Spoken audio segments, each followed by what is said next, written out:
गांव में रहने वाला मानिक जमींदारों के खेतों में बटाईदार के तौर पर खेतीबाड़ी करके अपनी जीविका चलाता था।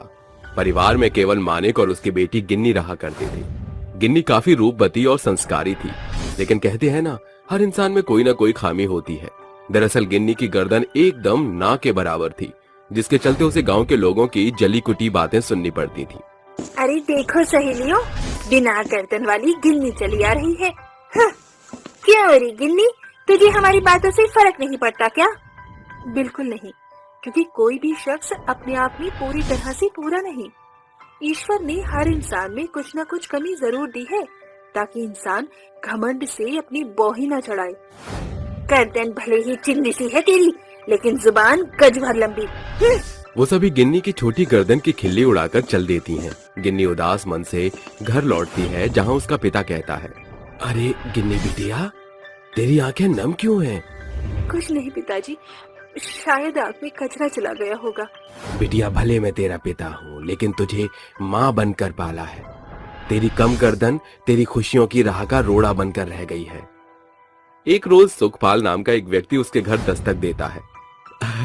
सुखू, तू कितने बरस बाद तुझे देखा है मेरे यार।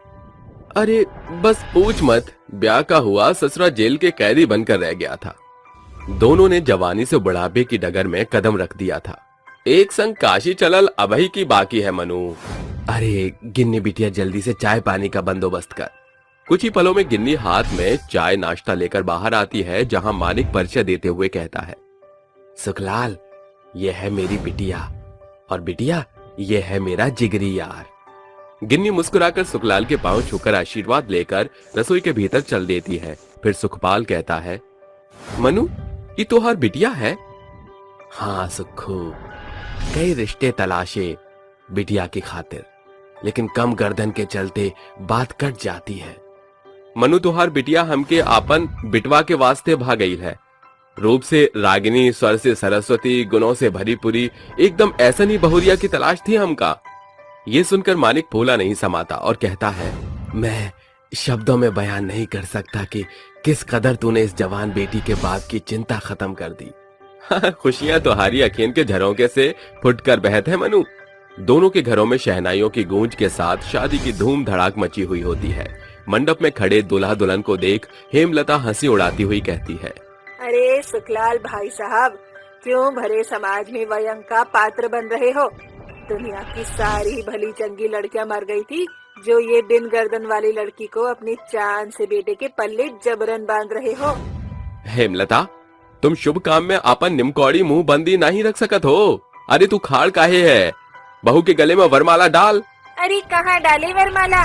इस कुत गर्दन की तो रत्ती भर भी गर्दन नहीं। ऋषभ गुस्से से झटपटाकर माला गिन्नी की गर्दन में डालता है, लेकिन वरमाला नाटी गर्दन की कमी के चलते सरक कर जमीन पर चित हो जाती है। ये लो भैया, बन गया खुशनुमा माहौल। रीति रिवाज के साथ गठबंधन होता है, जिसके बाद गिन्नी ससुराल में कदम रखती है, जहां उसकी सास अपर्णा रूखे स्वर में कहती है, भले ही तू टोहने टोटके के बलबूते पर इस घर की बहू बन गई, लेकिन यहाँ सिर्फ मेरी हुकूमत चलती है। ससुराल का शासन क्या होता है, ये तुझे अब जान पड़ेगा। आधी रात सभी के सो चुकने के बाद अपर्णा रसोई में आकर खुराफाती हरकत करते हुए कहती है, कल देखती हूँ कैसे ये बिन गर्दन की बला इस ऊंची खाने से सामान खोजती है। तड़के सवेरे उठकर गिन्नी घर का सारा कामकाज निपटा कर नहा धोकर किचन में कदम रखती है। ये क्या, मसालों के डिब्बे तो इतनी ऊंचाई पर है, क्या करूँ? लाख कोशिश के बावजूद भी गिन्नी छोटी गर्दन के चलते सामान नहीं खोज पाती। तभी अपर्णा रसोई में आकर डींगे हाँकते हुए बोलती है, तो चाहे जितना भी गर्दन लपकाने की कोशिश कर ले, बित्ते भर की चिड़िया, बिन गर्दन यही होगा। मुझे देख, लंबी चौड़ी गर्दन के चलते क्षण भर में खोज लिया कहाँ क्या धरा है। अपर्णा हर दिन गिन्नी की नाटी गर्दन के चलते उसकी खातिर मुसीबत पैदा करती है। फिर एक रात, अरे ओ नासपीटी, जिंदा है कि निपट गई? जी सासू माँ, बुलाया? बिजली विभाग से खबर आई है कि आज रात बिजली गुल होने वाली है। ये बिछौने छत पर ले चल। पर माँ जी, मैं कैसे?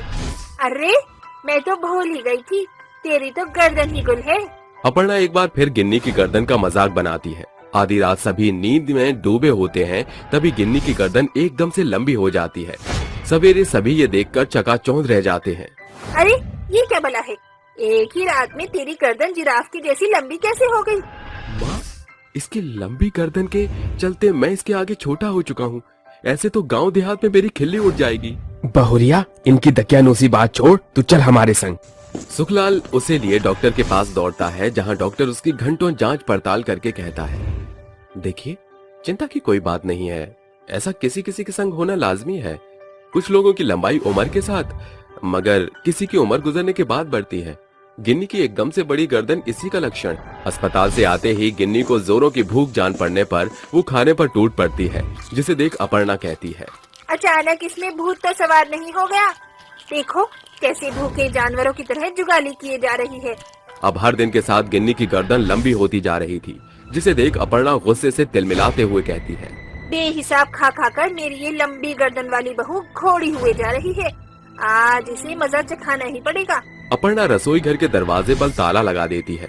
गिन्नी झरोके से छुपकर ये देखकर मुस्कुराते हुए दबे पांव वहाँ आकर कहती है, सासू जी भी कितनी मंदबुद्धि है।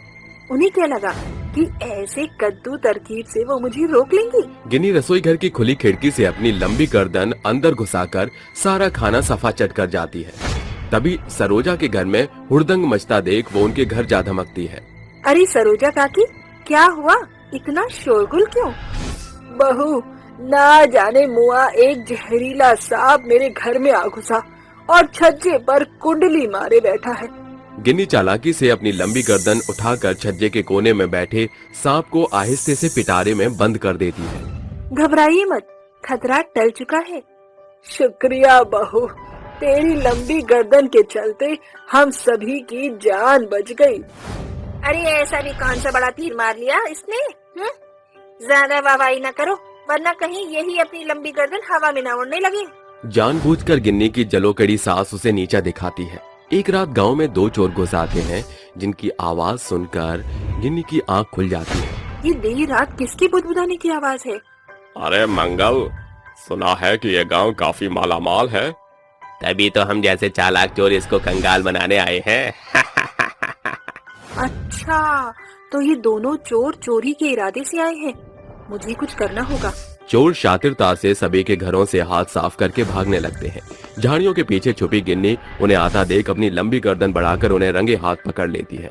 अरे दौड़ो गांव वालों, गांव में चोर घुस आए हैं। आवाज सुनकर पूरा गांव आधी रात मैदान में जमा हो जाता है। अरे मंगल, अब क्या होगा? अब तुम्हारा अमंगल होगा। इस जिराफ जैसी गर्दन वाली औरत ने सब कुछ गुड़ गोबर कर दिया। सभी मिलकर चोरों की कुटाई करके उन्हें सबक सिखाकर कहते हैं, एक तो चोरी, ऊपर से सीना चोरी करत हो, ससुर के नाती। ये सब देख अंत में अपर्णा अपनी लंबी गर्दन वाली बहू के सामने पछतावा जाहिर करके कहती है, बाबू मुझे माफ कर दे। आज केवल तेरी लंबी गर्दन के चलते इस गांव को भारी नुकसान होने से बच गया। अंत में अपर्णा अपनी लंबी गर्दन वाली बहू को हंसी खुशी स्वीकार कर लेती है।